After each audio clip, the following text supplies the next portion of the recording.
Hey guys, how are you? I hope that you're fine, having fun at home. Today we're going to start a class about comparatives and superlatives. Do you remember that we already saw this in third grade? I hope you still remember what is a comparative and superlative. Now, let's check this. We use comparatives to show change or to make comparisons, okay? And we use the superlatives to describe an object which is at the top but that has nothing to compare with. Okay, let's check this.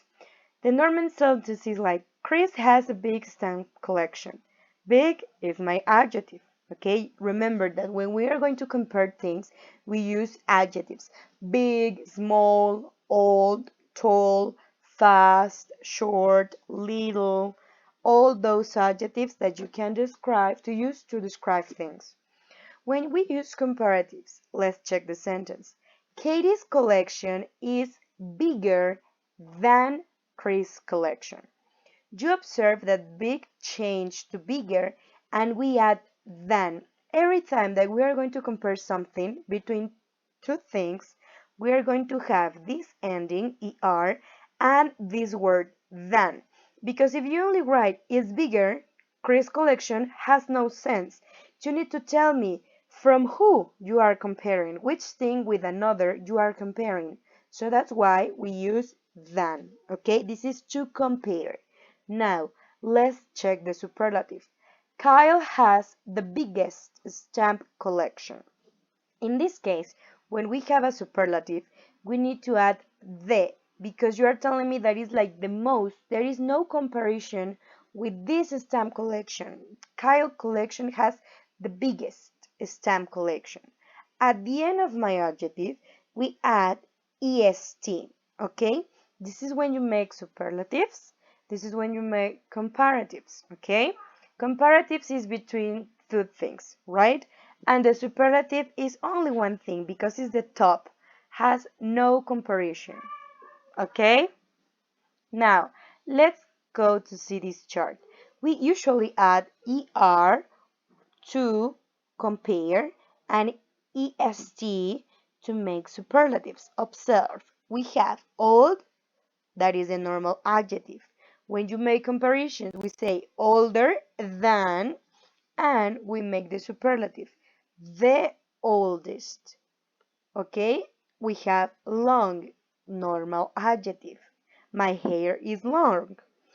Let's check longer. My hair is longer than Fanny. Okay, and now let's check the superlative. Mia has the longest hair from the classroom. Okay, because nobody has the hair so long like her. Okay, now let's check this. The way we have the adjectives to use to compare and to make superlatives, we can also have irregular comparatives and superlatives. What is that? It's kind of similar like the verbs because they are going to change completely. That's why they are irregular. Today we are only going to see the two, good and bad. We have more, but good and bad is the one that we're going to see today. We have the normal sentence. Laura is a good soccer player. My brother's paintings are bad. In this case, good and bad are my irregular adjectives. Observe why. When you are going to make a comparative sentence with the word good, it's going to change to better. Steve is a better player than Laura. And when we are going to do a comparative with bad, we use worse. My sister's paintings are worse than his. You're not going to tell me gooder and badder. We are not going to put the ER at the end, okay? This is wrong. The correct is good, better, bad, worse. Now, when you make the superlative, it's like this. Joko is the best soccer player in the class. My paintings are the worst of all. Observe every situation they change. Good, better, the best. Bad, worse, the worst. Okay, observe when you make the superlative, we have the best, the worst. This rule to add at the superlative the continue the same. The only thing is going to change is the superlative. Observe. Here too, in the comparative, than continue the same. The only thing that is going to change is my comparative. Remember, good, better, the best, bad, worse, the worst. I hope you have no doubts about it. Let's practice, guys. Answer to page 99 from your student's book. Read carefully the instructions, okay? In the first activity, that is activity 12, you need to look at the pictures and complete the dialogues, okay? And in the activity 13, you need to do the same.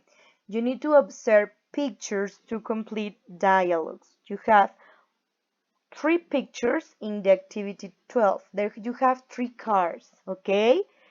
You, I cannot tell you the description of the cars because I'm going to give you the answer. So you need to look closely and carefully those pictures. And the activity 13, you also have 2 pictures, okay? To make the complete sentences on these dialogues. I hope you have fun today. I haven't explaining this topic. I hope to see you soon, guys. I love you. Bye.